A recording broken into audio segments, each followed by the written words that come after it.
Hi friends, welcome back to my channel. അപ്പം നമ്മളിന്ന് ഉണ്ടാക്കാൻ പോകുന്നത് ഒരു അടിപൊളി മുട്ട പൊക്കവടയാണ്. ഒരു 5 കോഴിമുട്ട ഉണ്ടെങ്കിൽ നമുക്ക് ഈ പൊക്കവട ഉണ്ടാക്കാൻ പറ്റിയതാണ്. വളരെ സിമ്പിളാണ്, നമുക്ക് 10-15 മിനിറ്റ് കൊണ്ട് ഉണ്ടാക്കാവുന്നതാണ്. അപ്പോൾ എല്ലാവരും തീർച്ചയായിട്ടും ഒന്ന് ട്രൈ ചെയ്ത് നോക്കണേ. അപ്പോൾ നമുക്കിത് ഉണ്ടാക്കുന്നത് എങ്ങനെയാണെന്ന് നോക്കാം. അപ്പോൾ നമുക്ക് മുട്ട കൊണ്ടുള്ള പൊക്കവട തയ്യാറാക്കാനായിട്ട് വേണ്ട സാധനങ്ങൾ എന്തൊക്കെയാണെന്ന് വെച്ചാൽ, നമുക്ക് വേണ്ടത് ഒരു 5 കോഴിമുട്ടയാണ്. നമ്മൾ പുഴുങ്ങിയെടുത്ത് വെച്ച മുട്ടയാണ്. നമ്മളെ വീട്ടിലുള്ള നാടൻ കോഴിമുട്ടയാണ്, അതുകൊണ്ടാണ് ഭംഗിക്ക് കുറച്ച് കുറവ്. പിന്നെ ഒരു സവാള ചെറുതായി മുറിച്ചെടുത്തതാണ്, 5 ടേബിൾ സ്പൂൺ കടലമാവ്, 2 table spoon cornflour, 1 table spoon മുളക് പൊടി, കാശ്മീരി മുളക് പൊടിയാണ്. പിന്നെ പാകത്തിന് ഉപ്പ്, മല്ലിയില ചെറുതായി നുറുക്കിയത്, കറിവേപ്പില ചെറുതായി നുറുക്കിയതാണ്, ഇഞ്ചി വെള്ളുള്ളി ചതച്ചെടുത്തത്, പിന്നെ ഒരു പച്ചമുളക് ചെറുതായി മുറിച്ചത്. ഇത്രയും സാധനങ്ങളാണ് നമുക്ക് വേണ്ടത്. ഇനി നമുക്കിത് ഉണ്ടാക്കുന്നത് എങ്ങനെയാണെന്ന് നോക്കാം.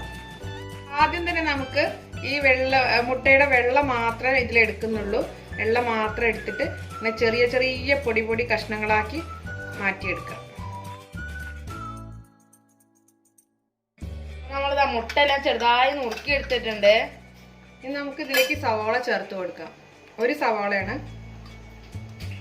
നേരത്തെ എടുത്തു വെച്ച 5 ടേബിൾ സ്പൂൺ കടലമാവും കൂടെ ചേർത്ത് കൊടുക്കണം. ഒപ്പം തന്നെ 2 ടേബിൾ സ്പൂൺ കോൺഫ്ലവറും കൂടെ ചേർത്ത് കൊടുക്കണം.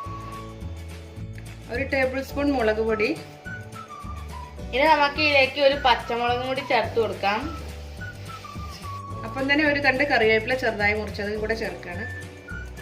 അല്പം മല്ലിയില ചെറുതായി മുറിച്ചത്, 1 ടീസ്പൂൺ ഇഞ്ചി വെളുത്തുള്ളി ചതച്ചെടുത്തത്,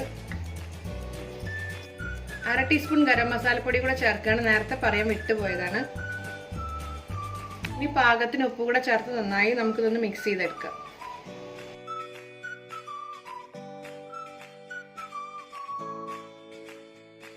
ഇനി നമ്മൾ ഇതിലേക്ക് 1 ടേബിൾ സ്പൂൺ വെളിച്ചെണ്ണയും കൂടി ഒഴിച്ചു കൊടുക്കുകയാണ്. നമ്മൾ ഇതിലേക്ക് 1 ടേബിൾ സ്പൂൺ വെള്ളം ചേർത്തിട്ട് നന്നായിട്ട് ഒന്നുകൂടി നമുക്ക് നന്നായി മിക്സ് ചെയ്തെടുക്കാം.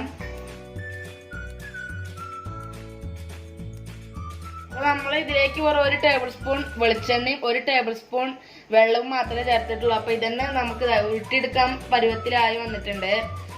അപ്പം ഇത് നമുക്ക് വറുത്തെടുക്കാം. അപ്പോൾ നമ്മൾ ഒരു ചീനച്ചട്ടിയിൽ ഓയിൽ തിളപ്പിക്കാൻ വെച്ചിട്ടുണ്ടായിരുന്നു. അപ്പോൾ ഓയിലൊക്കെ നന്നായി തിളച്ച് വന്നിട്ടുണ്ട്.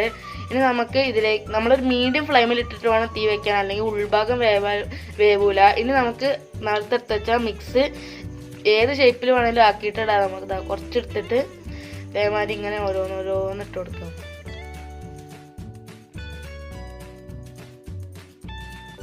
അപ്പോൾ നമ്മൾ ഡീപ് ഫ്രൈ ചെയ്യുന്നതുകൊണ്ട് നമ്മൾ മറിച്ചിടേണ്ട ആവശ്യമൊന്നുമില്ലല്ലോ. നമ്മളിങ്ങനെ ഇടയ്ക്കിടയ്ക്ക് ഇളക്കി കൊടുത്താൽ മതി.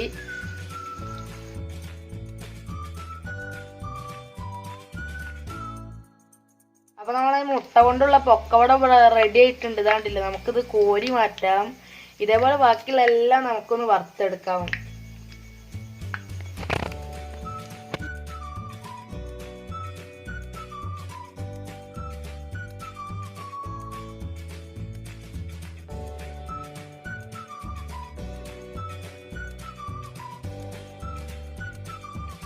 അപ്പോൾ നമ്മൾ മുട്ടപ്പൊക്കവട ഇവിടെ റെഡി ആയിട്ടുണ്ട്. വളരെ സിമ്പിൾ ആയിട്ടുള്ള റെസിപ്പി അല്ല, എല്ലാവരും തീർച്ചയായിട്ടും ഒന്ന് ഉണ്ടാക്കി നോക്കണം. വളരെ സിമ്പിളായിട്ടാണ് ഉണ്ടാക്കിയത്. വെറും 5 മുട്ട മാത്രമാണ് നമുക്ക് ഇതിൽ മെയിനായിട്ട് ആവശ്യമുള്ള ഐറ്റം. അപ്പോൾ എല്ലാവരും തീർച്ചയായിട്ടും ഒന്ന് ട്രൈ ചെയ്ത് നോക്കണം. എന്നിട്ട് നിങ്ങൾ അഭിപ്രായം നിർദ്ദേശങ്ങൾ താഴെ കമൻറ്റ് ചെയ്യണേ. നല്ല ക്രിസ്പി ആയിട്ടുള്ളൊരു സ്നാക്കാണ്. അതുകൊണ്ട് കുട്ടികൾക്ക് നന്നായി ഇഷ്ടപ്പെടും. മുട്ട ആയതുകൊണ്ട് പ്രത്യേകിച്ച് എല്ലാവരും ഇതൊന്ന് ട്രൈ ചെയ്ത് നോക്കണം. അത് കണ്ടോ, നല്ല ക്രിസ്പി ആയിട്ടുള്ള സ്നാക്കാണ്. ഫ്രണ്ട്സ്, അപ്പോൾ എല്ലാവർക്കും എൻ്റെ വീഡിയോ ഇഷ്ടപ്പെടുന്നതായിരിക്കുന്നു. വീഡിയോ ഇഷ്ടപ്പെട്ട് തീർച്ചയായിട്ടും ലൈക്ക് ചെയ്യുക. പിന്നെ നിങ്ങൾ മാക്സിമം എല്ലാവർക്കും ഷെയർ ചെയ്ത് കൊടുക്കുക. പിന്നെ നിങ്ങൾ അഭിപ്രായം നിർദ്ദേശങ്ങൾ താഴെ കമൻറ്റ് ചെയ്യുക. പിന്നെ ഇതുപോലത്തെ നല്ല നല്ല വീഡിയോസ് ലഭിക്കാനായിട്ട് ഞങ്ങൾ യൂട്യൂബ് ചാനൽ സബ്സ്ക്രൈബ് ചെയ്ത് എല്ലാവരും സപ്പോർട്ട് ചെയ്യുക. അപ്പോൾ ഇതിൽ നല്ല വീഡിയോ കണ്ടുമുട്ടാമെന്ന പ്രതീക്ഷയോടെ it's maybe Yush signing out.